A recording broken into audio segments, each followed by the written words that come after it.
ಸಿಮೋನನ ಅತ್ತೆ ಜ್ವರದಿಂದ ಮಲಗಿದ್ದಳು. ಇದನ್ನು ಯೇಸುವಿಗೆ ತಿಳಿಸಿದರು. ಯೇಸು ಆಕೆಯ ಬಳಿಗೆ ಹೋಗಿ ಕೈಹಿಡಿದು ಎಬ್ಬಿಸಿದರು. ಜ್ವರ ಬಿಟ್ಟು ಹೋಯಿತು.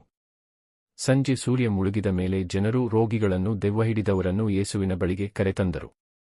ಊರಿಗೆ ಊರೇ ಆ ಮನೆಯ ಬಾಗಿಲಲ್ಲಿ ನೆರೆಯಿತು. ನಾನಾ ರೋಗಗಳಿಂದ ನರಳುತ್ತಿದ್ದವರನ್ನು ಯೇಸು ಗುಣಪಡಿಸಿದರು.